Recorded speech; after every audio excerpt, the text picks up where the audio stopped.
Hello दोस्तों, आप सभी का हमारे यूट्यूब चैनल स्टडी आपके साथ में एक बार फिर से स्वागत है। आज हम लोग डिस्कस करने वाले हैं 13 टू 15 अप्रैल के मोस्ट इंपोर्टेंट करंट अफेयर्स के बारे में। जैसा कि आप सभी को पता है, इस पूरी सीरीज में हम लोग डिस्कस कर रहे हैं मध्य प्रदेश, इंडिया और वर्ल्ड की मोस्ट इंपोर्टेंट न्यूज़। साथ ही साथ ये पूरी करंट अफेयर सीरीज आपको different competitive exams like MPPSC, SSC, police exam या रेलवे एग्जाम या जितने भी कॉम्पिटिटिव एग्जाम्स हैं जिनमें करंट अफेयर्स एक महत्वपूर्ण सब्जेक्ट हो या ऐसे एग्जाम जिनमें करंट अफेयर्स आता हो, ऐसे सभी एग्जाम्स के लिए ये करंट अफेयर सीरीज बहुत ही ज़्यादा बेनिफिशियल होने वाली है। तो बिना टाइम वेस्ट किए बात करते हैं आज की फर्स्ट न्यूज़ के बारे में और साथ ही आपको इस पर्टिकुलर लेक्चर का कोई भी पार्ट स्किप किए बिना पूरा देखना है, तभी आपको इस सीरीज से फ़ायदा हो सकेगा। बात करते हैं फर्स्ट न्यूज़ के बारे में। आज की हमारी फर्स्ट न्यूज़ है महात्मा ज्योतिबा राव फुले बर्थ एनिवर्सरी।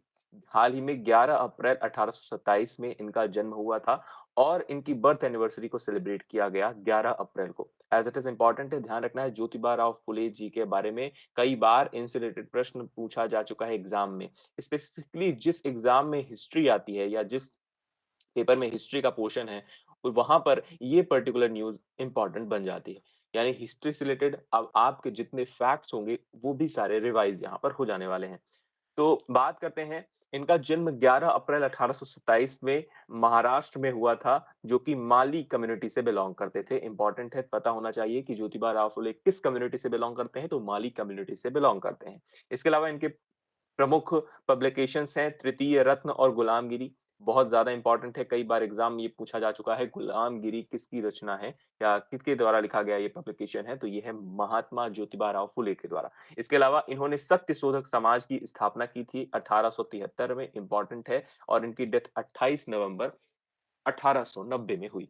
यानी इस पर्टिकुलर न्यूज़ से हमें क्या याद रखना है, इस पर्टिकुलर न्यूज़ से हमें पता चल गया बॉर्न यानी कि इनकी जन्म तिथि क्या है, तो बर्थ आपको ध्यान रखना है। इसके अलावा आपको ध्यान रखना है गुलामगिरी किसकी रचना है, तो आप सभी को पता होना चाहिए गुलामगिरी महात्मा ज्योतिबा राव फुले जी की रचना है। इसके अलावा तीसरी इंपॉर्टेंट बात आप जो कि आप सभी को ध्यान रखना है, वो है सत्य शोधक समाज। सत्य शोधक समाज की स्थापना किसने की थी? तो सत्य शोधक समाज की स्थापना 1873 में 1873 में महात्मा ज्योतिबा राव फुले जी ने की थी। एज़ इट इज़ इम्पोर्टेंट है, ध्यान रखना है। चलिए, बात करते हैं अगली इंपॉर्टेंट न्यूज़ के बारे में।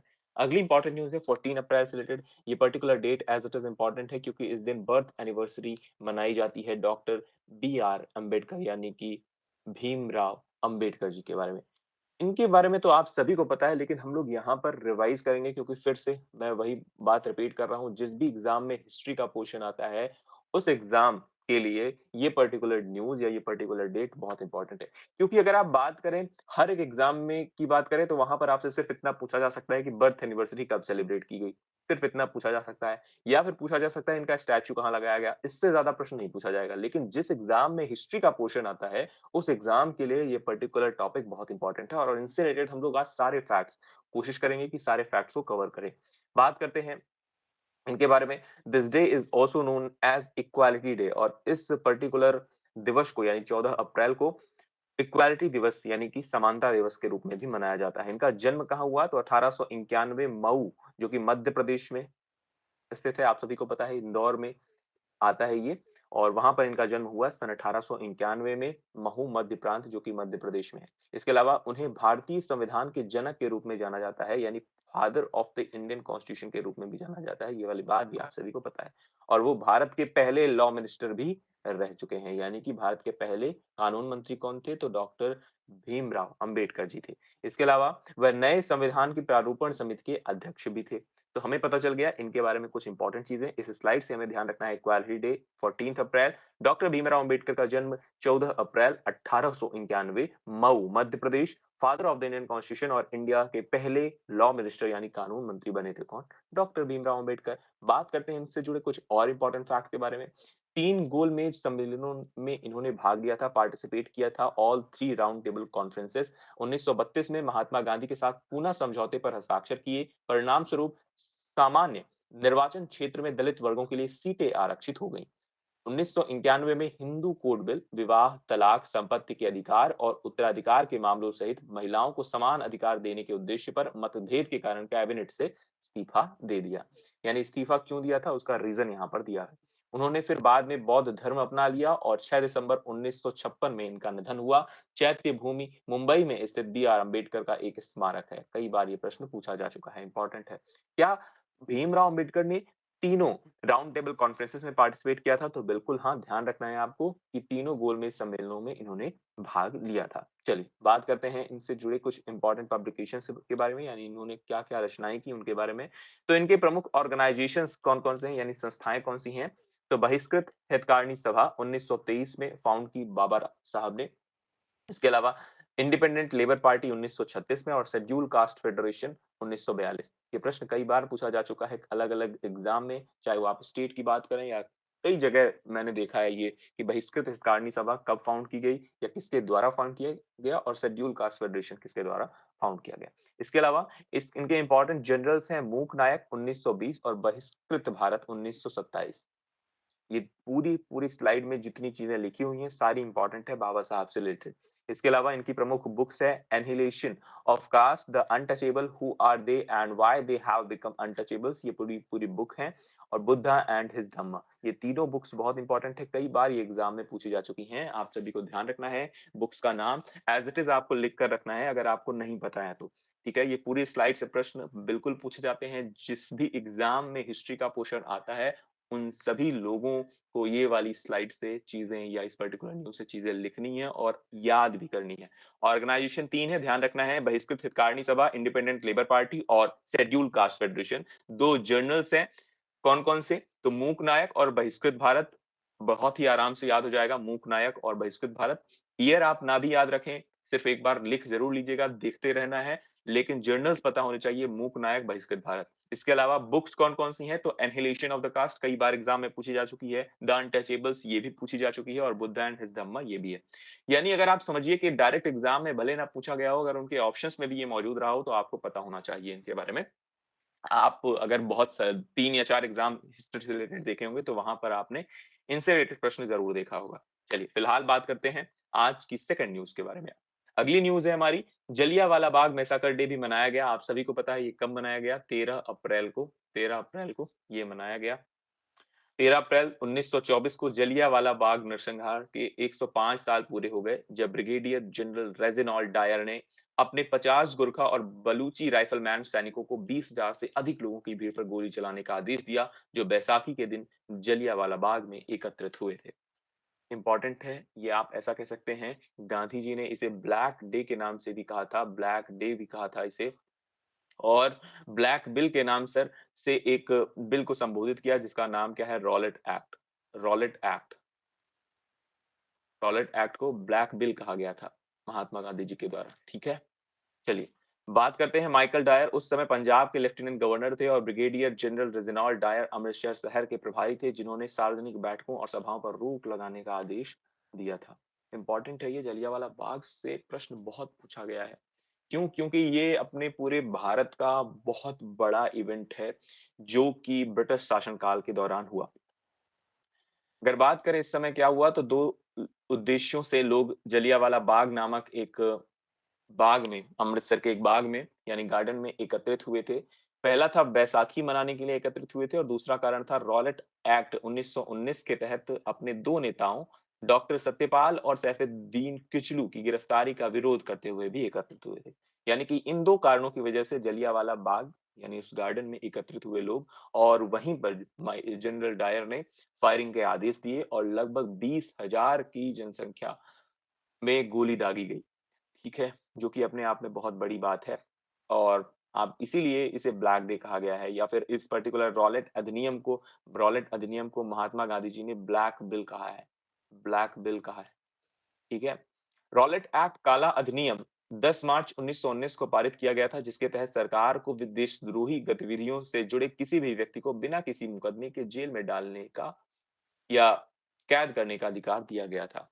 अब ये ज़रूरी क्यों था, किस वजह से था, ये आपको समझ में आ गया है। मैं हिस्ट्री के उस पूरी पर्सपेक्टिव पर नहीं जाने वाला या हिस्टोरिकल बैकग्राउंड पर नहीं जाने वाला क्योंकि आप सभी को बहुत सारी चीज़ें पता होंगी। नहीं पता है तो आप बताइएगा, हम लोग जलियांवाला बाग के ऊपर एक अलग से वीडियो भी ला सकते हैं।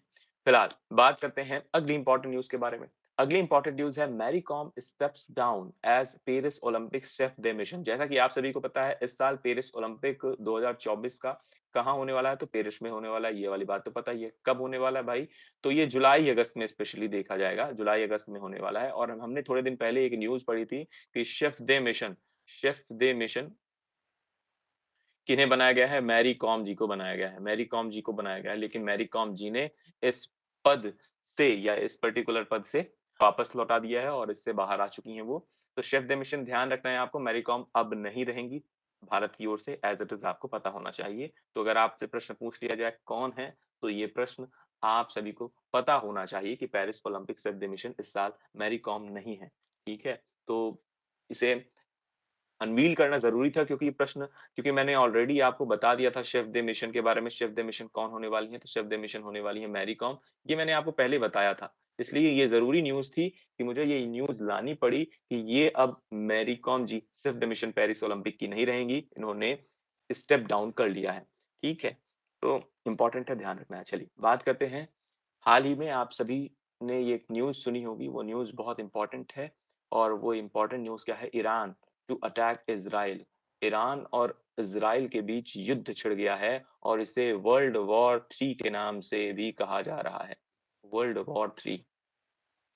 अब जानना ज़रूरी है ईरान और इज़राइल के बीच में क्या-क्या चीज़ें हो रही हैं और किन चीज़ों की वजह से ये सारी सिचुएशन पैदा हुई है।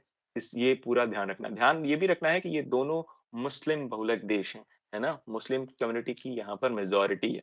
अगर बात करें ईरान ने हाल ही में अटैक किया इज़राइल पर। ईरान ने इज़राइल पर 300 से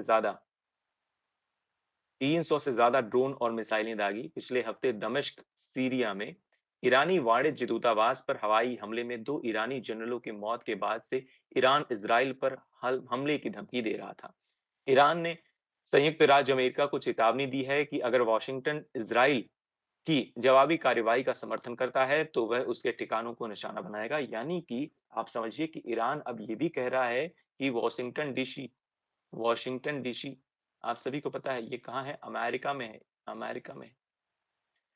यहाँ पर संयुक्त राज्य अमेरिका यानी यूएसए आप जिसे कहते हैं यूएसए या अमेरिका, उससे चेतावनी दे रहा है कौन? ईरान। कह रहा है भाई साहब सुनो, भाई कि इज़राइल की जवाबी कार्यवाही का अगर आपने समर्थन किया यानी आप कह सकते हैं कि अगर इज़राइल का आपने समर्थन किया, तो हम आपके भी ठिकानों पर अटैक करेंगे। ध्यान रखना है। यानी देख रहे हैं किस तरीके से ईरान भड़क चुका है और इसीलिए इसे क्या कहा जा रहा है वर्ल्ड वॉर 3 आप समझिए क्यों कहा जा रहा है क्योंकि यहाँ पर 2 बहुत बड़े नेशंस पार्टिसिपेट कर रहे हैं ईरान और इज़राइल। इज़राइल तो वैसे भी अभी भी युद्ध कर ही रहा था, आप सभी को पता है इज़राइल और फ़िलिस्तीन का विवाद चल ही रहा था और साथ में एक और देश कूद गया वो है ईरान, ठीक है? तो ईरान अब धमकी दे रहा है, यूएसए को भी कह रहा है कि भाई साहब सुनो अगर तुम इज़राइल का समर्थन करते हो, तो मैं आपके भी ठिकानों पर क्या करूँगा, अटैक करूँगा। शनिवार देर रात हुए ड्रोन हमले से पहली बार पता चला कि ईरान ने देश की 1979 की इस्लामी क्रांति से चली आ रही दशकों की दुश्मनी के बावजूद इज़राइल पर पूर्ण पैमाने पर सैन्य हमला किया है। ठीक है? 1979 में इस्लामिक क्रांति आई थी और उस समय से ही इनकी दुश्मनी चल रही है। ठीक है? चलिए, बात करते हैं इनके बारे में थोड़ा-सा और।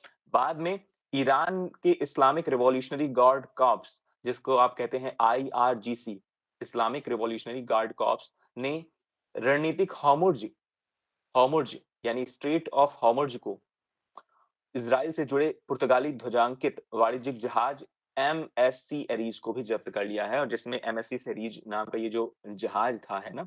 इस जहाज में लगभग 17 भारतीय भी सवार थे। यानी किया क्या बाद में ईरान ने इज़राइल के या स्पेशली पोर्चुगीज़ के एक जहाज को कैप्चर किया कहाँ पर? Straight of Hormuz. अब स्ट्रेट ऑफ हॉर्मुज़ के बारे में जानना ज़रूरी है, तो सबसे पहले बात करते हैं स्ट्रेट ऑफ हॉर्मुज़ के बारे में। अगर आप यहाँ पर देख पाएँ, तो यहाँ पर आपको दिखेगा स्ट्रेट ऑफ हॉर्मुज़ और मैं आपको ज़ूम करके दिखाने का प्रयास करता हूँ। ये है स्ट्रेट ऑफ हॉर्मुज़, जो कि कहाँ मौजूद है, आप देख पाएँगे बहुत आसानी से देख पाएँगे कि ईरान के साथ बिल्कुल लगा हुआ है। यहाँ पर है स्ट्रेट ऑफ हॉर्मुज़ और ये पर्टिकुलर इस न्यूज़ में ये हमें पता चल रहा है कि ईरान और इज़राइल से रिलेटेड क्या-क्या लोकेशंस है, किन-किन लोकेशंस पर अटैक हो रहे हैं, इनके बारे में भी हमें पता होना चाहिए और कुछ इम्पोर्टेंट कंट्रीज़ के बारे में इनके बीच जो आती हैं। स्पेशली अगर बात करें स्ट्रेट ऑफ हॉर्मुज़, ये एग्ज़ाम में अब पूछा जा सकता है स्ट्रेट ऑफ हॉर्मुज़ कहाँ है और ये विवाद का क्योंकि कारण बना है, इस वजह से यहाँ पर जहाज भी इनके पकड़े गए हैं, इस वजह से। ये इंपॉर्टेंट है। तो स्ट्रेट ऑफ हॉर्मुज़ आपको देखने को मिल रहा है। ये आपको देखने को मिलेगा ईरान और यूएई। ये यूएई ही है आपका, ये पूरा यूएई है और इसके बीच में आपको स्ट्रेट ऑफ हॉर्मुज़ देखने को मिलेगा। मैं आपको फिर से एक बार ज़ूम करके दिखाने का प्रयास करता हूँ। ये आप देखिए यूएई की बॉर्डर है और इसकी के बीच में और उधर ईरान की, तो ईरान और यूएई के बीच में आपको देखने को मिलेगा स्ट्रेट ऑफ हॉर्मुज़। इंपॉर्टेंट है, पता होना चाहिए। इसके अलावा आपको रेड सी पता होना चाहिए। रेड सी कहाँ है? मेडिटेरेनियन सी कहाँ है? और इज़राइल तो आप सभी को पता ही होगा क्योंकि बहुत ज़्यादा विवादित हो चुका है। इज़राइल, इज़राइल के बारे में आपको मैंने प्रीवियसली भी बताया कि इज़राइल के आस-पास के जितनी लोकेशंस हैं, इम्पोर्टेंट लोकेशंस हैं, उन्हें आपको पता होना चाहिए, जैसे गोलन हाइट्स, गाज़ा स्ट्रिप, इस पर भी प्रश्न पूछे जा चुके हैं, एमपीपीएससी भी पूछ चुका है, ठीक है? तो बहुत बड़ी न्यूज़ है ये। बात करते हैं ईरान और इज़राइल के बारे में, तो ईरान इज़राइल के नए राज्य को मान्यता देने वाले पहले मुस्लिम देशों में से एक था। यानी कि आप समझिए कि मैंने आपको पहले बताया था कि इज़राइल और फ़लस्तीन के विवाद में जब ये दोनों देश अलग हुए, इज़राइल और फ़लस्तीन, तो उस समय इज़राइल को मान्यता किसने दी? तो सबसे पहले मुस्लिम देशों में से एक था ईरान। हालाँकि 1979 में ईरान की इस्लामी क्रांति के बाद दोनों देशों के बीच संबंध टूट गए और शाह मोहम्मद रज़ा पहलवी को हटा दिया गया। और इस्लामी गणतंत्र ईरान के नए सर्वोच्च नेता अयातुल्लाह रुहोल्लाह खुमैनी ने अहंकारी विश्व शक्तियों के सामने खड़े होने की नीति अपनाई। यानी कि ईरान डट कर खड़ा होगा बाकी सभी विश्व शक्तियों यानी जितने भी वर्ल्ड पावर्स हैं उनके सामने डट कर खड़ा होगा। ऐसी नीति अपनाने की बात की किसने? ईरान ने। ईरान के स्पेसिफिकली सर्वोच्च नेता कौन थे उस समय? रुह रुहोल्लाह खुमैनी साहब, ठीक है? तो इम्पोर्टेंट है, पता होना चाहिए आपको, क्या-क्या चीज़ें हो रही हैं पूरे वर्ल्ड में। स्पेसिफिकली फिर भी इज़राइल और ईरान के बीच सीमित सहयोग 1980 के दशक तक जारी रहा, लेकिन बाद में एक शत्रुतापूर्ण प्रतिद्वंदिता उभरी क्योंकि ईरान ने सीरिया, इराक, लेबनान और यमन में प्रॉक्सी मिलिशिया का निर्माण और वित्त पोषण किया। इनमें से मुख्य है लेबनान में हिजबुल्लाह जिसका गठन 1980 के दशक में दक्षिणी लेबनान में इजरायली कब्जे से लड़ने के लिए किया गया था। परिणाम स्वरूप पिछले कुछ वर्षों में ईरान और इजराइल के बीच एक छाया युद्ध बढ़ता रहा। ईरान का परमाणु कार्यक्रम जिस पर उसने हमेशा जोर दिया है कि वह पूरी तरीके से शांतिपूर्ण है, इजरायली हमलों का प्राथमिक फोकस रहा है। क्योंकि मैंने आपको थोड़ी देर पहले बताया इजराइल और ईरान के बीच में 1989 में ही क्या हुआ, इन देशों के बीच में इस्लामिक क्रांति के कारण इनके संबंध टूट गए। और आप देखेंगे कि यहाँ पर आपको इस ईरान में आपको दिख रही होगी बहुत सारी न्यूक्लियर फैसिलिटी। ये जितने भी आपको स्पॉट्स दिख रहे हैं, ये न्यूक्लियर फैसिलिटी है और इस पर्टिकुलर न्यूक्लियर फैसिलिटी से जब इन पे विवाद चल रहा था, तो इज़राइल पर अटैक लगातार किए गए हैं, ठीक है? इज़राइल पर अटैक इनडायरेक्टली किया गया। इस वजह से आप कह सकते हैं कि ईरान पूरी तरीके से युद्ध वाले मोड में है, यानी उसे बिल्कुल अब पसंद नहीं आ रहा है। अब बात करें ईरान का जो प्रमुख फ़ोकस था, तो जैसे कि यहाँ पर लिखा हुआ है ईरान का परमाणु कार्यक्रम जिसने जो कि वो कहता है कि पूरी तरीके से शांतिपूर्ण है, लेकिन वह शांतिपूर्ण नहीं है क्योंकि इज़राइली हमले जितने भी हुए हैं, उसका प्राथमिक फ़ोकस क्या रहा है? ईरान के वो पर्टिकुलर न्यूक्लियर पावर सेंटर्स। अक्टूबर 2023 में गाज़ा युद्ध शुरू होने के बाद से हिज़्बुल्लाह उत्तरी इज़राइल में रॉकेट दाग रहा है। आप देख रहे हैं हिज़्बुल्लाह उत्तरी इज़राइल में यानी नदर्न इज़राइल में लगातार रॉकेट्स दाग रहा है। ये सबूत है कि ईरान और इज़राइल के बीच के संबंध बहुत ज़्यादा खराब है, बहुत ज़्यादा खराब है। इस वजह से ये सारी चीज़ें हो रही हैं। क्या कारण है? तो 1979 का इस्लामी क्रांति इसका सबसे बड़ा कारण है, ठीक है? ये जो फैक्टर्स यहाँ पर बताए गए हैं, ये सिर्फ़ आपको ध्यान से पढ़ना है, बस हो गया। इसके अलावा इम्पोर्टेंट क्या है? इम्पोर्टेंट ये है कि 1979 की पर्टिकुलर इस्लामिक क्रांति, जिसने ईरान और इज़राइल के बीच में खटास पैदा की और साथ ही साथ आपको ये भी पता होना चाहिए स्ट्रेट ऑफ हॉर्मुज़ में जहाज को पकड़ा गया जो कि किन 2 देशों के बीच में है, तो ईरान और यूएई के बीच में आपको स्ट्रेट ऑफ हॉर्मुज़ देखने को मिलता है। ठीक है? तो आपको ध्यान रखना है। चलिए, फिलहाल बात करते हैं अगली इम्पोर्टेंट न्यूज़ के बारे में। अगली इम्पोर्टेंट न्यूज़ है 10 click 2024 joint military exercise between India and Uzbekistan. हाल ही में एक मध्य प्रदेश में एक एग्ज़ाम हुआ था पिछले साल, अगर आपने दिया होगा तो एपेक्स बैंक का एक एग्ज़ाम हुआ था। वहाँ पर एक प्रश्न पूछा गया था 10 क्लिक 2024 किन 2 देशों के बीच की जॉइंट मिलिट्री एक्सरसाइज है? तो एज़ इट इज़ आपको पहली बात तो यही पता होनी चाहिए कि यह इंडिया और उज़्बेकिस्तान की जॉइंट मिलिट्री एक्सरसाइज है। अगर बात करें 10 क्लिक के बारे में तो 10 क्लिक का 5वां संस्करण 15 से 28 अप्रैल तक उज़्बेकिस्तान के टर्मिस जिले में आयोजित किया जाएगा। यानी ये कहाँ आयोजित किया जाएगा? उज़्बेकिस्तान में आयोजित किया जाएगा। 4th एडिशन इसका अगर बात करें तो दोनों देशों के बीच संयुक्त सैन्य अभ्यास का चौथा संस्करण पिछले साल 20 फरवरी को उत्तराखंड के पिथौरागढ़ में विदेशी प्रशिक्षण नोड में आयोजित किया गया था।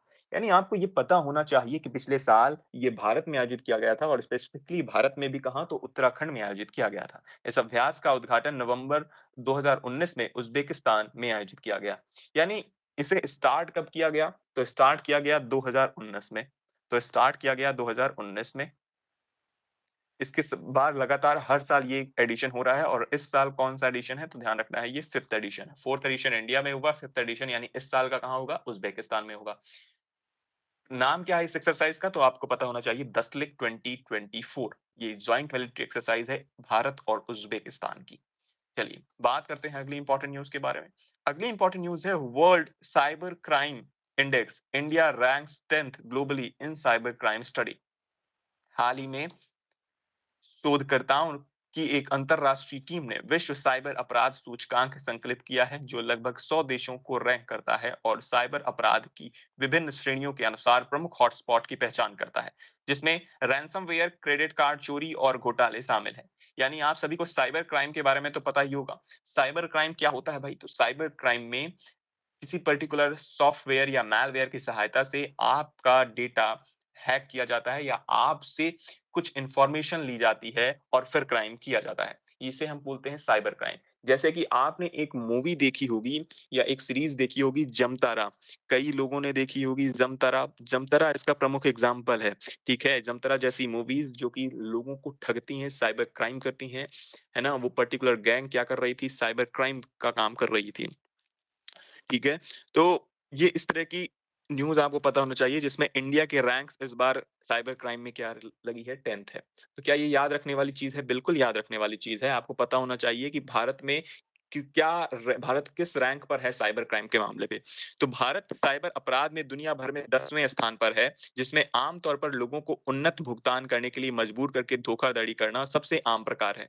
यानी आपसे जो बैंक डिटेल्स कोई पूछता है या फिर ओटीपी जैसी जानकारी जानना चाहता है या फिर आप ऐसा कहें पर्टिकुलर आपसे कोई सॉफ्टवेयर डाउनलोड करने के लिए कहा जाता है, सॉफ्टवेयर डाउनलोड करने के लिए कहा जाता है या किसी लिंक को कॉपी पेस्ट करके या उस लिंक पर टच करके आप आगे बढ़ते हैं। ये सारी चीज़ें आपको नहीं करना है। यानी अननोन नंबर से आए हुए जितने भी कॉल्स होते हैं, उन्हें आपको रिसीव ना करने की आदत डालनी चाहिए।